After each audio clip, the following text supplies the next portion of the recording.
A new kind of influencer has been born. The chronic illness influencer. And some are attracting huge followings. My name's Hannah, I have a stoma, and one day I want to have kids. So, how's that happen? Celebrities have started to open up about their own chronic illnesses. Lady Gaga shows fans what it's like to live with chronic pain. Gomez revealing she's been battling lupus for over a year. But with success has come suspicion. It's like seeing clones, the copycats who buy the same things, the same wheelchairs, the same color service dog. Huge online communities have formed of people determined to prove that some chronic illness influencers are faking it for money, fame, and attention. And it can get extreme. They'd shared my address. I started to become really hypervigilant that people would just be outside my flat, and I kept my blinds shut and my windows shut. How far are the doubters prepared to go for proof? And how far are the influencers prepared to go to provide it? They feel that they're not being believed. What happens is they then will try and prove their illness, and they will worsen and heighten their behaviour. They are really hurting themselves, and that point is when this becomes deadly.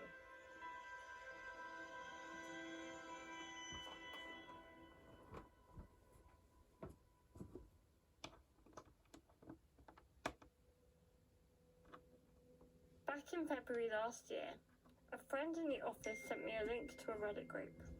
People are accusing chronically ill people of faking it, he said. That text eventually sent me down a rabbit hole. I spent most of last year investigating the chronically ill community. When I first entered this world, I got it. It can be hostile out there if you're disabled or have a chronic illness that disables you.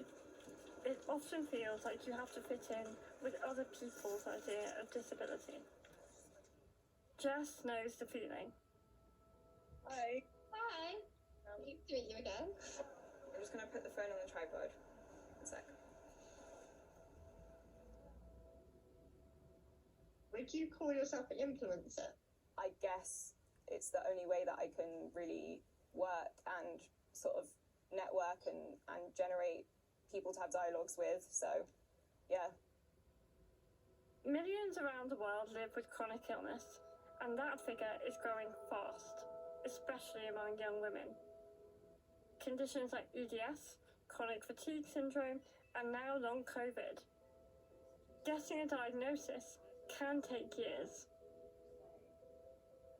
From the age of about 10 or 11, I started to experience chronic pain in my back and my legs. Sort of just spiraled as I got older. I was originally training to be a nurse. I ended up having to stop doing that course. So I ended up kind of finding a community online of other chronically ill people.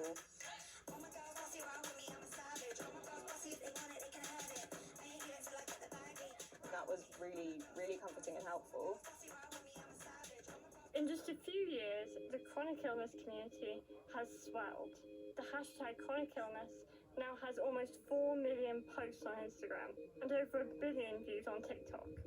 People from all walks of life have found solidarity as they shine a light on invisible illnesses. Alex, not her real name, lives on the west coast of America. At the time, I wasn't able to leave the house a whole lot, and I got a lot of support from people who were sympathizing with the issues I was going through because they had been through it.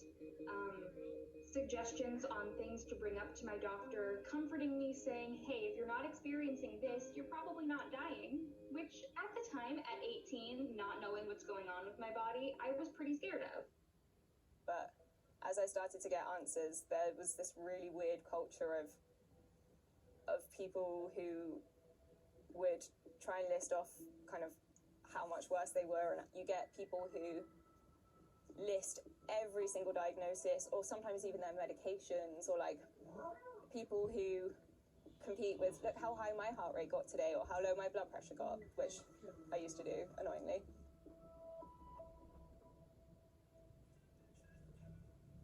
I've had some of the procedures that these influencers post about, and I understand everyone reacts differently.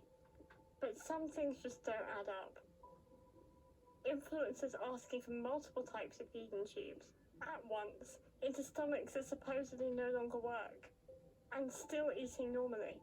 Dramatic videos from hospital beds I'd never have the energy to post. I found other people were sharing similar doubts. There's a Reddit group called Illness Fakers, where nearly 80,000 people act as judge and jury on who is really ill and who is not. They create timelines, scouring influencers' social media profiles for inconsistencies. I remember one of my friends saying that they have some group chats and my name had come up.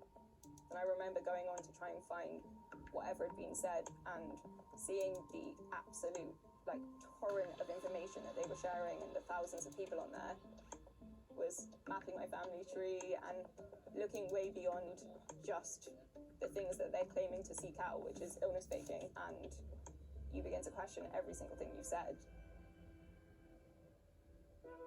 And I remember actually being prescribed a medication that could really improve my day-to-day life, and I put off taking that medication for about 3 or 4 months. I'd looked at everything that had been said and I really, really believed maybe this condition isn't the case. Maybe they are right. Maybe there is nothing wrong. The fear is palpable. Big name influencers have refused to take part in this program because they're so afraid of becoming targets. So who is behind the group? I traced its roots back to a thread on an anti-influencer site. One of the original members was a 30-something I'm calling Amy. I wanted to know why anyone would start a group like this. I know for some people, any discussion of the idea that someone is faking illness is abhorrent. I think if you make it entirely taboo to talk about the idea of people faking, then it's gonna run rampant. Do you regret starting it? I don't know if I'd call it a failed experiment. I think sometimes, that we sort of forgot we were dealing with human beings. It's quite a big problem in the disability community of people not being understood. Do you feel that illness fakers contributes to the idea that people with chronic illnesses are faking it? When it comes down to it, I feel like people were posted who I don't believe were faking. We're not saying women lie, because most of us ourselves were women with chronic illnesses. This is when it hit me.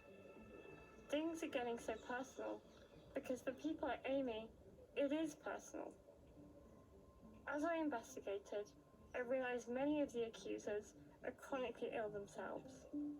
They're furious at the idea that people are faking illnesses, their illnesses, for fame, attention, and money.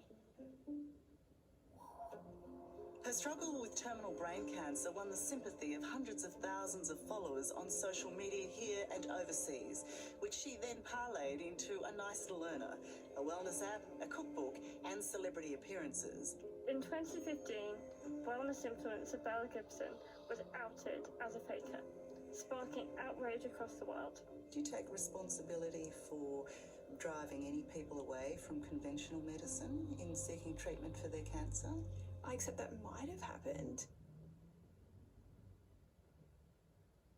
As I explored the world of illness fakers, one word kept coming up: munchies. It's short for Munchausen.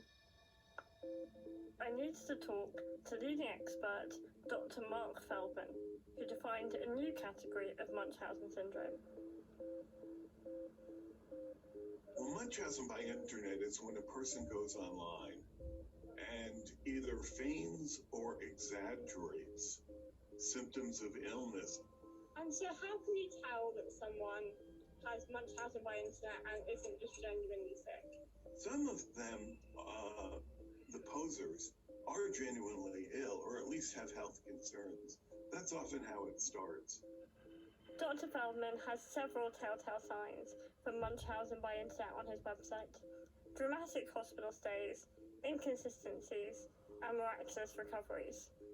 They may have some abdominal pain and worry they could have, say, ovarian cancer, and they go online and find this immensely supportive and caring group of people. And so even when the ovarian cancer or whatever it is ruled out, they don't want to lose touch with all of these supportive people. It's hard to know how common these ailments are. They're really coated in deceit. I think we're missing the vast majority of them. I was still struggling with the idea that people posting about chronic illness should ever be disbelieved. Then I found Caitlin, not her real name, who contacted Dr. Feldman when she became convinced her sister was faking it.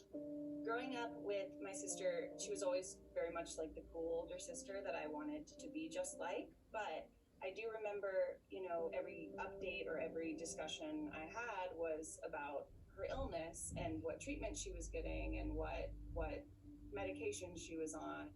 Caitlin's sister had lupus, but after she left home, other supposed illnesses began to pile up. Eventually, she was diagnosed with factitious disorder, another term for Munchausen.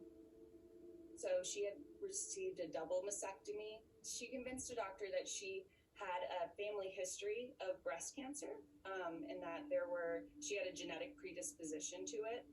I remember when I first saw her with a shaved head, it was really alarming. It wasn't until we found shaving cream and bleach for her eyebrows in her bag that we realized that her hair was, growing normally.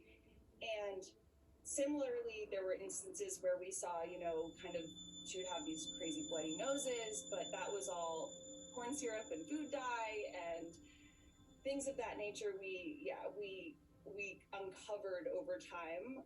What was the moment that you realised your sister was faking these conditions? The moment we realized was actually because there was a hospitalization because she was kind of in a haze. So she just couldn't keep it in anymore, and everything came out. Slowly but surely, we put the pieces together. How did you feel when you found that out, as a sister? How did that impact you? It completely changed my life. I can speak for not only me, but my family. Everything was pretty much different after that. At first, I was very ready to cut her out of my life and be done forever. But she's sick. She didn't ask for this. Going to those extents to feel loved, underneath it all, there's so much to feel for. That's not something I would wish on anyone.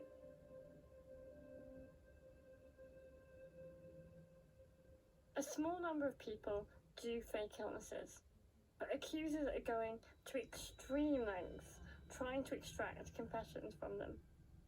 And what about the many people who are wrongly targeted? They moved it over to a forum that is completely unregulated, and they shared my address, and it was so terrifying. My biggest fear was someone could just show up. I know that in the past other people have had real life engagement with the people harassing them, and I kept my blinds shut and my window shut. I was just on edge the whole time that someone was going to be there and someone was going to come, to the point of paranoia where I ended up getting incredibly mentally unwell and eventually hospitalized for it for quite a significant period of time. I didn't think that anyone would care to post about me on Illness Fakers at all. I mean, occasionally I'd look, or we'd make jokes like, oh no, Illness Fakers is gonna come for me for saying that. Then one day, they did. Alex became the subject of long threads about their diagnosis and appearance. And it got worse. A friend of mine got a direct message on Instagram containing their home address, saying that someone will come burn their house down from Illness Fakers. It felt like everything was falling apart. I posted my medical documents proving my diagnosis, but that wasn't enough for them. There's no way to appease them. One of the worst things we found was another subreddit called the Munch Pool. where they had a betting pool on how and when their favorite munchies would die. In 2019, the chronically ill community had been shaken by the death of one of its most famous influencers. Hello, people of the internet. Jackie Beckwith started vlogging in 2016. Over the years, her symptoms multiplied. In this video, I'm going to further discuss my Ehlers-Danlos syndrome, my gastroparesis diagnosis, my narcolepsy with cataplexy diagnosis. She ended up with 138,000 loyal fans.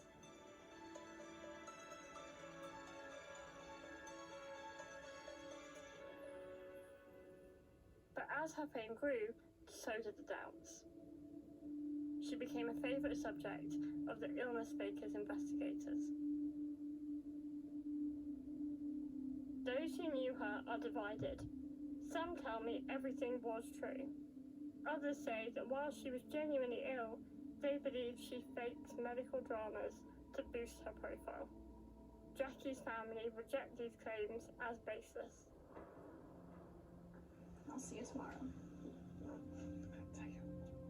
Tragically, in April 2019, just days after this video was shot, she died from a complication with her feeding tube.